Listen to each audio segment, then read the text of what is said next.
बिस्मिल्लाहिर्रहमानिर्रहीम। Dear student, आज जो हमारा लेक्चर का टॉपिक है फॉर क्लास 9th वो है Boyle's law.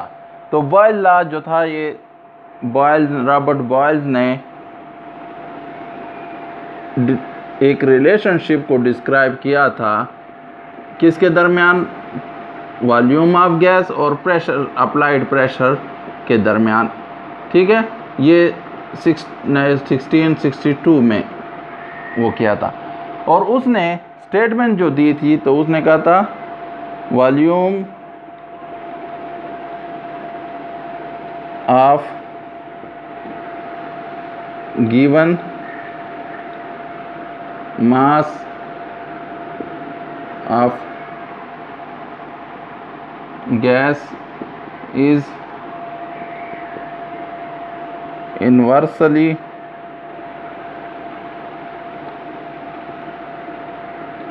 proportional to applied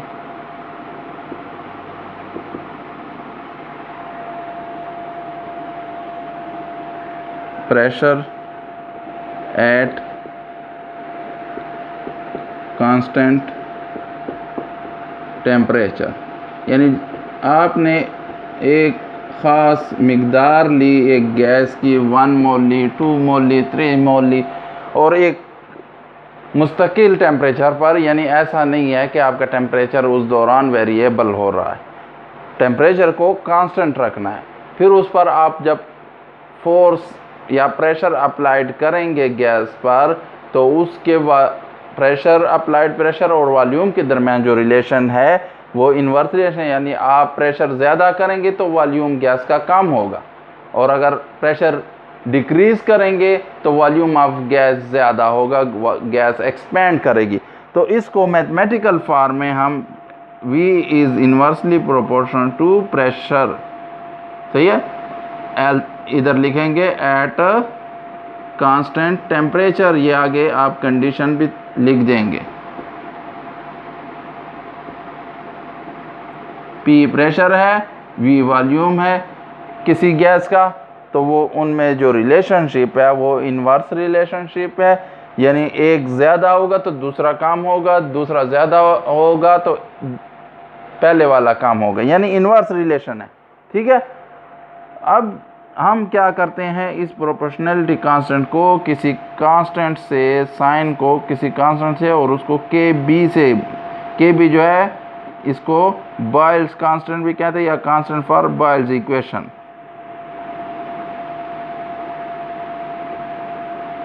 कहते हैं। ठीक है, अब उसने मुख्तलिफ एक्सपेरिमेंट बॉयल्स ने किया अपने जो लॉ था उसको प्रूव करने के लिए। तो एक्सपेरिमेंट के जब उसने रिजल्ट देखे, तो रिजल्ट के बाद उसने एक दूसरा लॉ पेश किया, यानी इसकी मॉडिफाइड फॉर्म पेश कर दी।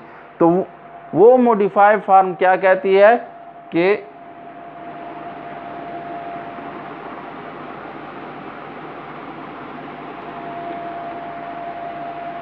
इसको मैं ऐसे भी लिख सकता हूं ना, VP इधर ले आओ इज इक्वल टू KB। ठीक है, तो इस पे अब उसने ऐसी जब इक्वेशन लिखी तो उसने क्या कर दिया, एक वो पेश की कि उसने एक गैस को फॉर एग्जांपल पहले V1 P1 लिया था, जो उसने इनिशियल स्टेट थी, यानी उस वक्त जो वॉल्यूम था गैस का वो V1 था, और जो प्रेशर अप्लाई हो रहा था गैस पर वो P1 था। फिर उसने प्रेशर को क्या किया, ज़्यादा किया या डिक्रीज़ किया, जो भी उसने किया। तो उसके बाद जो वो प्रेशर डिक्रीज़ हुआ या इंक्रीज़ हुआ, वो जो रीडिंग प्रेशर के लिए लेगी वो P2 थी, और जो उस वक्त वॉल्यूम था जो चेंज आ गया उसके बाद वॉल्यूम गैस का था वो था V2। ठीक है, तो हम ऐसे लिख सकते हैं ना, पहले initial V1 P1 is equal to KB, फिर उसके बाद V2 P2 सेकेंड स्टेज पे जब चेंज आई KB। ठीक है, तो अब इनके लिए हम उसने क्या कर दिया, प्रोडक्ट ऑफ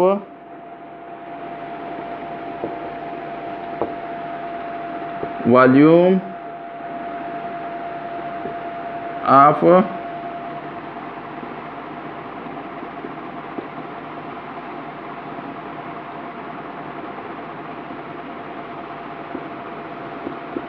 किसी गैस का गिवन मास लिया है तो उसका जो उस वक्त वॉल्यूम था उसका प्रोडक्ट, और and pressure remain constant eight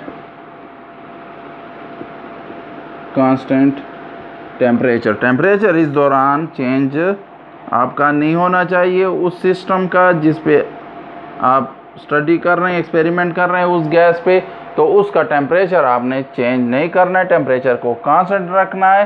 तो हम जो ये लॉ कहता था V1 P1 is equal to V2 P2 at constant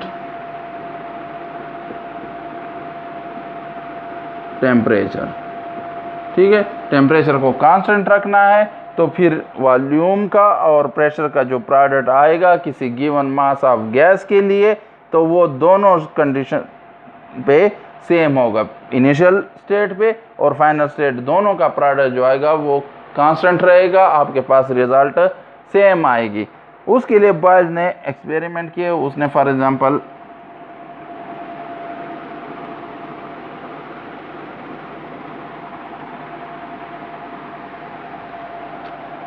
V1 जो लिया वो फॉर एग्जांपल 2 डेसीमीटर क्यूब था, और उस वक्त जो प्रेशर था गैस पर वो 1 एटमॉस्फेयर था, यानी नॉर्मल प्रेशर जो आपका इन्वायरमेंटल प्रेशर होता है 1 एटमॉस्फेयर, उस पर अप्लाई हो रहा था। फिर उसने प्रेशर को क्या कर दिया, P2 जो था वो 2 एटमॉस्फेयर कर दिया। तो उसने देखा जब वॉल्यूम 2 एटमॉस्फेयर उसने अप्लाई किया, फॉर एग्जांपल ये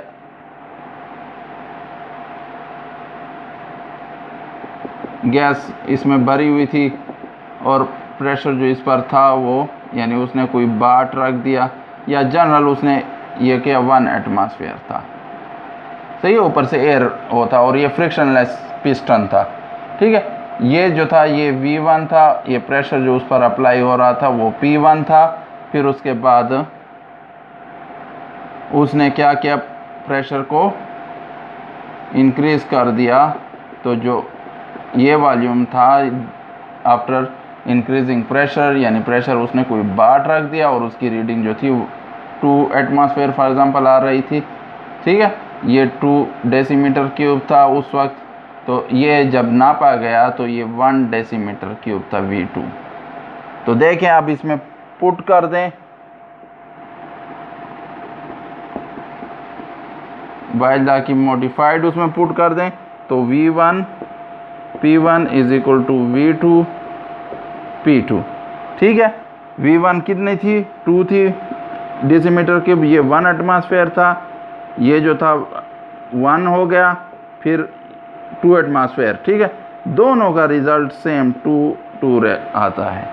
तो यानी इनका प्रोडक्ट कांस्टेंट रहता है। आप जितनी भी रीडिंग्स लेंगे एक गैस के लिए गिवन मास होगा, उसका मास चेंज नहीं होगा, यानी 1 मोल लिया है तो 1 मोल पे आप एक्सपेरिमेंट जितने भी करेंगे प्रेशर को आप चेंज करते जाएं, वॉल्यूम खुद ऑटोमेटिक उनका प्रोडक्ट जो आएगा वो कांस्टेंट आएगा।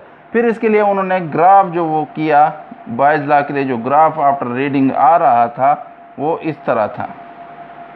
ठीक है, यानी ये आपका वॉल्यूम है और ये प्रेशर इस एक्सेस पर लिया है रीडिंग। ठीक है, तो वॉल्यूम जब प्रेशर आप इंक्रीज कर रहे हैं, ये 0 है वॉल्यूम, इधर से कोई वॉल्यूम था V1 था, फिर ये डिक्रीज होता गया। ठीक है, प्रेशर आपका पहले जितना भी था तो वॉल्यूम उस प्रेशर के साथ डिक्रीज होता गया और फिर एक कांस्टेंट ये हो जाता है, इसलिए ये सीधी हो जाती है, क्योंकि फिर उसके बाद मज़ीद कंप्रेशन ऑफ गैस नहीं होती है, क्योंकि गैस मालिक्यूल के ख़ुद भी अपनी साइज़ होती है, अपना वॉल्यूम होता है, तो वो उसके बाद वो कंप्रेस नहीं हो सकती। ठीक है, तो ये इसको आइसोथर्मल भी कहते हैं, क्योंकि टेम्परेचर कांस्टेंट आपने रखा है, तो आइसो यानी सेम, थर्मल टेम्परेचर यानी सेम टेम्परेचर पर आपने ये सारी रीडिंग लिया। इसको पैरा जो ये शेप है इसको पैराबोला कहते हैं। ठीक है, तो ये आपका हो गया सारा बॉयज लॉ। फिर भी कोई आपकी कन्फ्यूजन हो इस टॉपिक में तो आप कमेंट बॉक्स में पूछ सकते हैं। Thank you for watching the video.